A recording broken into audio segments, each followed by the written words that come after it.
Bismillah wa salatu wa salamu ala Rasulillah wa ala alihi wa sahbihi ajma'in. Assalamu alaikum wa rahmatullahi wa barakatuh. This is around the year 1999. I'm about 19, 20 years of age, actually 18 years of age.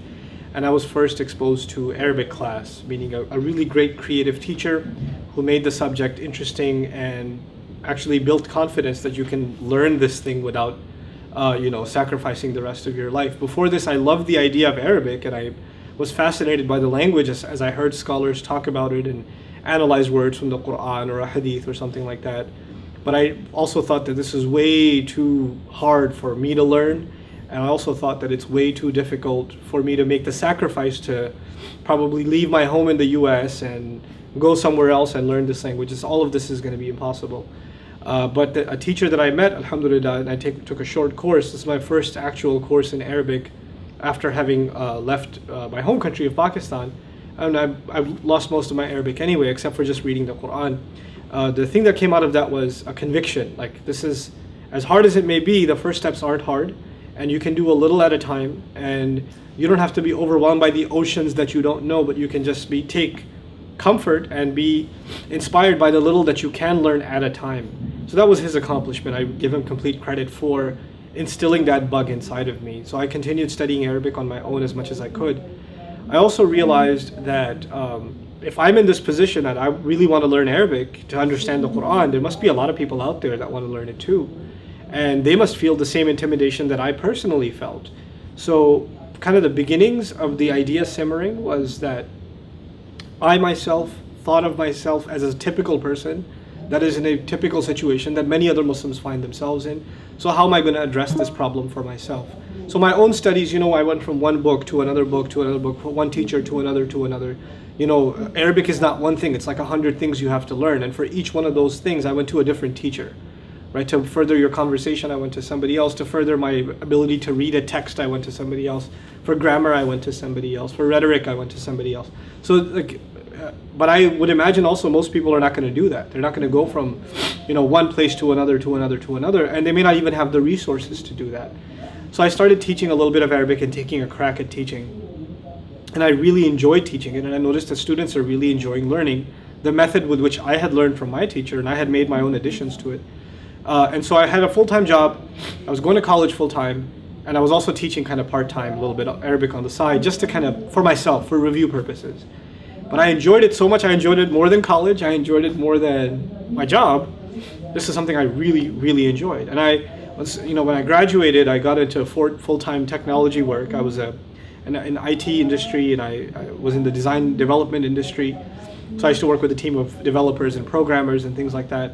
And I did this for a few years, maybe 4 or 5 years. And while doing that, and I enjoyed doing it to an extent, what I really loved doing was teaching Arabic, so I kept teaching it on the side, just as a voluntary thing. And a time came where, the dot-com bust happened, and, a lot of people were laid off, including myself.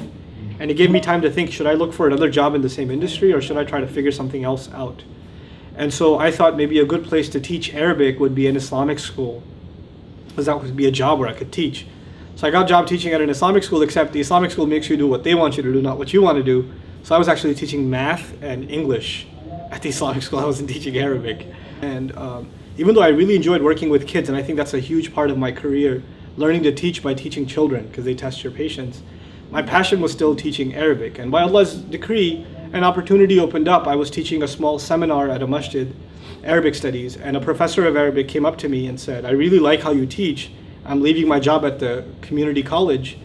I want you to take my job. And I was like, I'm not a professor of Arabic. I just teach this stuff, but I'm not that good. He goes, trust me, you're that good. So he put me, I don't know how he got this done, but he put a good word in for me at NASA Community College in Long Island. And I started teaching Arabic 101 and 102 at the college. And that was another really great experience teaching college students. But it was Arabic that you don't teach Quranic Arabic, you teach like conversational Arabic. And so as I was teaching it, even though I enjoyed it, I wasn't fulfilled, because what I really want to experience for myself, and I want others to experience, is what I experienced when I was learning Arabic. Like every time I learned a lesson, something about the Quran just got unlocked. Something about my prayer just got like decrypted. I could figure it out now. So these were these moments of discovery that were happening. That's not going to happen if you teach people how to say, how was your day, and can I order a shawarma please or something. That's conversational Arabic. It's not inspirational necessarily. So though that career was very prestigious and I really enjoyed doing it, I started thinking, how do I take this to another level? How do I teach exactly what I want to teach? So kind of from there, the idea of doing something on my own terms, outside of the scope of a larger organization, kind of entirely on my own, self-employed sort of thing, that came up. And the first thought was you should do this under a masjid or you should do this under a school so they can fund you and they can provide the resources because you don't have all the resources. And I realized very quickly that actually working under not Muslim organizations necessarily, but non-profits is very difficult. They have a certain set bureaucracy and they do things a certain way, and making changes in these organizations is very difficult. It takes a long time and process. And you can even lose your motivation while you're working within that spectrum. So the most motivated people around me that I've ever seen are people that are self-driven and are entrepreneurs. So I tried to kind of figure out how we could do this in a way that can, provide a living for myself. It could be a career, but at the same time, I could spend most of my time doing what I love, And it's a lesson I've learned in life is if you do what you do for money, you're not going to get far. If you do what you do because you love it, you absolutely love it, and whether there was no money or all the money in the world, it wouldn't make a difference to you. You will get very far in it, and you'll be very successful in the worldly and in the religious sense. If you can be clear and have a sincere love for what you're doing. That's the first condition. I've noticed that he uses most of his leisure time to work on projects, to work on his upcoming goals, and even with his just hanging out and just talking about random things. While other people would usually talk about things that have nothing to do with their profession, he's still talking about ideas. So I think that's the main thing, is his dedication. So anyway, I got a few of my friends together and said, look, I want to teach Arabic full time. The few classes I've done in New York have gone really well. I think I want to make this like a thing. And this is, you're crazy. Nobody's going to come to Arabic class. Arabic classes are so boring. It's never going to work. And that's exactly what I needed to hear, because I don't want friends that are just going to say, yeah, it's a great idea, go for it. And, I wanted critics. I wanted people to say, okay, look, I know it's not going to work. I agree with you. How do I make it work? How do I take this idea that is bound to fail and figure out a way to make it succeed? So for 6 months, discussions went on between me and my close friends from business school about how do you make something like this work on its own and not do fundraising, not ask other people for financial support, and make this work for yourself and for others as well. How do you make an education like this affordable for others, and at the same time it's something that can pay your own bills too? Because I didn't want to be dependent on an organization or on charity. So at the end of these discussions, I was ready to kind of take the leap and jump into this full time. But I didn't jump into this full time, and this is important. I didn't jump into it full time until I had done a few experiments. I had done a few experiments under masjids, under other organizations, and they went really, really well. So I know that it works. So it's not just something that works in my head. I've actually tried it out, and that's really important before you jump, headstrong in. At the end of the day, with entrepreneurial kind of ventures, you have to have a little bit of crazy in you to jump in. But that doesn't mean you don't test the waters first. You test the waters, but it does require a leap of faith, because jumping into something full-time means you have to abandon other more steady sources of income and other more like stable career paths and things like that. You might have to do that. You can only juggle things on the side for so long until a time comes either you have to let it go or let it take over you, right? So I don't know how I convinced my wife, but I did, that I want to do this full time. I'm going to teach Arabic full time. And she said, you're crazy. I don't think it's going to work. But if you really think it's going to work, go for it. So alhamdulillah that she said yes, because had she not been comfortable, I would not have done it. That's my other advice to entrepreneurs, that if you have a good idea and you want to move forward with it, have family support. Get the family support before you move on, because that's one of the goals for entrepreneurs should be they want to find a balance between the thing they love doing and all the other things that are important in life, that they can balance between all of those things. So alhamdulillah, I started teaching full time, and as I worked in the community and taught, I would get the next class recommendation from somebody within that class. I have a cousin in New Jersey, and they wanted to see if you can come teach there. I have another uncle in Louisiana. I want to see if you can come teach there. And through word of mouth, Bayyinah courses started going from one location to another, to another, to another, to another, until the list of locations that I had to go to that were on my calendar were about 200, like waiting list. And that's just me on a laptop putting a website together because of my design background and saying I teach Arabic, and word of mouth did the advertising. I didn't put an ad on Google. I didn't, I didn't submit any sort of flyers anywhere. I just kind of said, if you like this class, then let other people know, and then that way we'll do it. So I developed that kind of formula of spreading the program word of mouth, and that's kind of the beginnings of the Bayyinah Institute, how it all got started. So as expected, when starting this thing, there were a lot of challenges, and I want to highlight some of them first. When you are working for somebody, when you have a job, then your job description is limited, right? So you're an accountant, you just do accounting. If you're a teacher, you just do the teaching. When you're the head of an organization, you do the accounting, you do the marketing, you do the organizing, you do the scheduling, you do the taxes, you do the curricular development, you're the teacher, you're the customer, so you're everything in one person. And actually in the beginning, you can't rely on anybody else to do anything else because they don't think the way you do. They don't understand what needs to be done in the way that you understand it. And delegating in the beginning is very, very hard. Actually, that's the hardest thing of all. So, and actually, even if you do delegate, you'll find people will disappoint your expectations. Nobody thinks about your project like you do. It's your baby. It's your thing, and it's very hard to get other people to care. So in the beginning, I took on all of those roles. I was literally handling the A to Z of this organization, which means if a full-time job is 40 hours a week, this was at least 100 hours a week. I mean, it consumed my life. That also meant that it was taking time away from family, it was taking time away from friends, it was taking time away from myself. It was just all day, every day, this is what I was doing. And it got to a point where I couldn't sustain that anymore. And I realized that if I don't get reliable help, and help that is, that can delegate these tasks to, that this thing is gonna fall apart, and I will fall apart. And that's not what I want to have happen. So, alhamdulillah, I figured out a way to incentivize help. I couldn't afford to hire employees yet. I didn't have the money for it. So I gave, I hired a scheduling contractor. Well, the person's job was to send the advertising materials ahead of time, do the scheduling, send the email communications. I designed the flyers because I was the designer, but getting them printed and shipping them, all the logistical stuff. One person, so if this class is successful, a percentage of the proceeds that come from this class that go to the masjid, another percentage will go to you. So they have a vested interest in making sure the class is successful. So I don't have to worry about that anymore. It's their task. And they're not a cost on me. It's not a fixed cost because they only make some salary if the class goes well or if there is a class. So I don't have money to give until money actually comes in. So there's a financial solution in that sort of setup. And alhamdulillah, that worked out greatly. It was a tremendous solution, and it started taking a lot of burden off my shoulders. So now when I was doing 100% of the tasks of this organization, all of a sudden I was only doing 40% of the tasks of the organization. So one of the last challenges I want to highlight is working specifically with the Muslim community. Like entrepreneurial ventures can be for anybody, right? You could sell shoes for all that matters.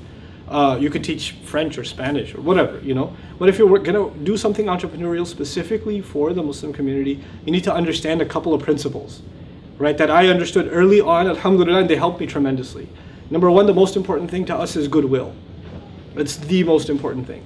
Goodwill, for example, if I'm going to go teach a course, obviously I can't survive teaching a course if people don't pay tuition, but I make the announcement openly. If you can afford this tuition, you're welcome to pay it. If you can't afford it, you don't have to explain yourself.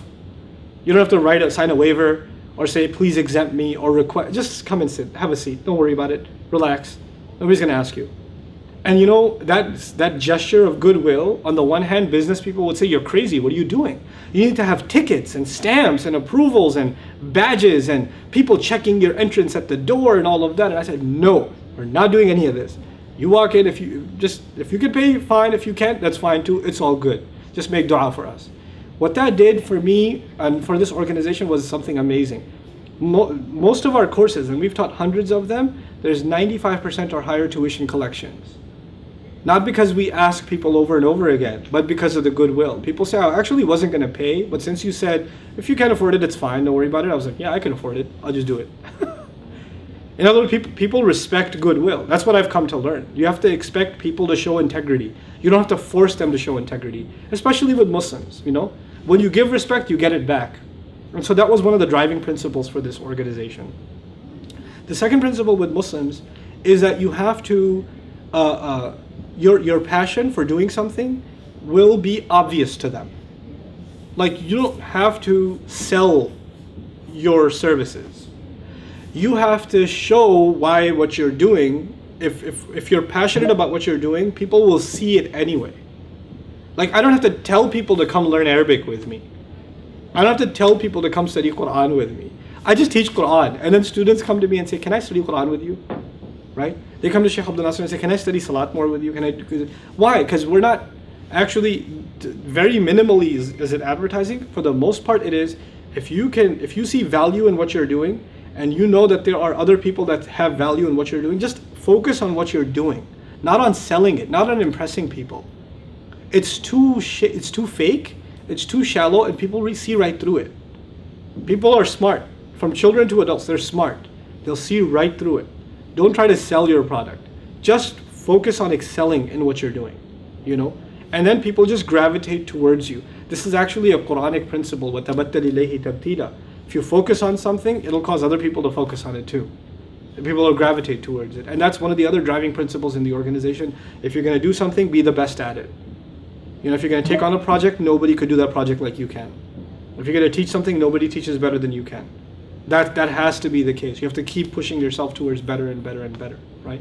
So that was the next kind of major challenge for the company. Alhamdulillah, we've crossed a few challenges. And what that's done is we can't take a back seat. Now we just kind of aim our goals even higher. We set the sights to even bigger and bigger things to challenge ourselves even further. And alhamdulillah, the things that are lying ahead of us, they make the things we're doing right now look like nothing, like they're dwarfed by the efforts that are coming ahead, inshallah ta'ala. The thing with him is he has a new idea every minute. And as an organization, you have to kind of go through a strategic process of how to get from point A to point B and execute a new idea that's coming up every day. We've got new things going on. And being able to come up with good ideas is his forte, mashallah.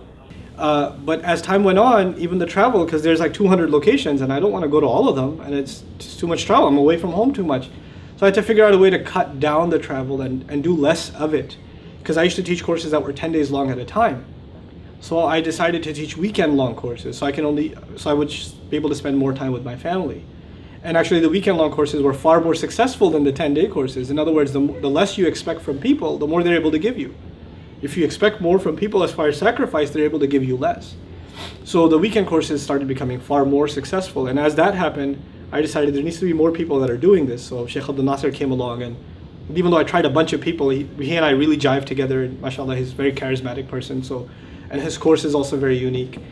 So that, sort of came along. But the next challenge was, my big challenge was, I want to do other things with Bayyinah, but to do other things, I have to let go of things that I'm currently doing, because I can't be doing all of them. So I have to replace myself, literally replace myself with the things that I used to love doing and they were mine, but I had to let go. So as an organization grows, the biggest challenge is, how do you let go and put people in place that are going to do a job as well as you did or better? That's the real challenge. And that's really the birth of the DREAM program. The DREAM program is a program for students to learn Arabic full time. But more importantly, for me, it's a place where I can train my replacements. Right? So the top tier students, the one I see like real talent in, I keep them. I don't let them go home. My TAs here, and most of the people that are doing work at the organization are my students. They're graduated from here. They know how I think. They know how I teach. They've already been doing it for a couple of years. So they're my perfect replacement. If I didn't show up today, the class would go on as if I was here today.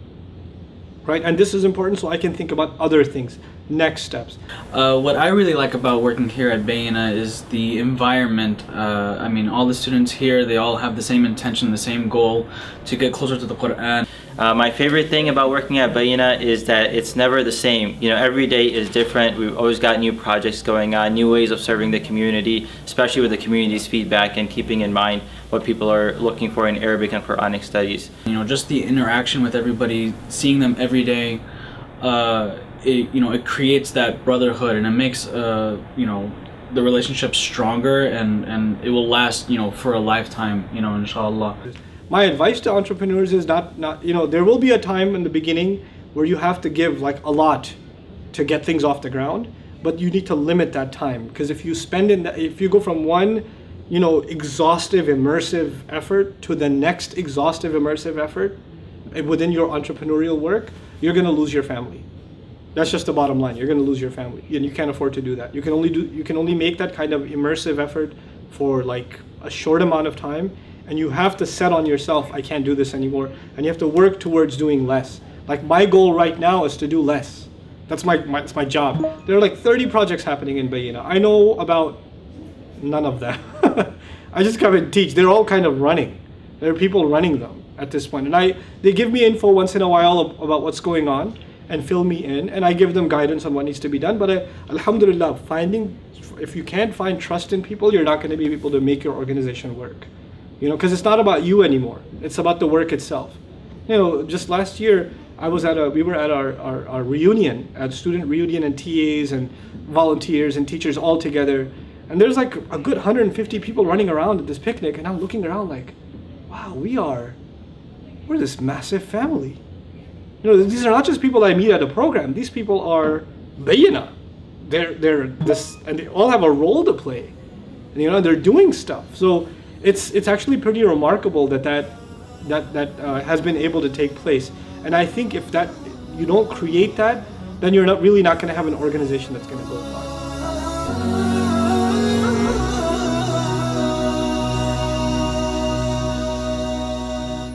Where do you want to go? You want to eat something? We just ate shawarma. Ice cream? Yeah. Did you just ice cream? Okay, I'm gonna shoes. Let's go.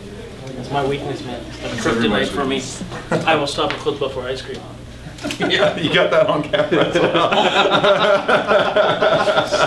I will stop a khutbah for ice cream. Yeah, if someone's like cookies and cream, I'm like, all right, I'll put a goalie hat on. Let's wrap it up.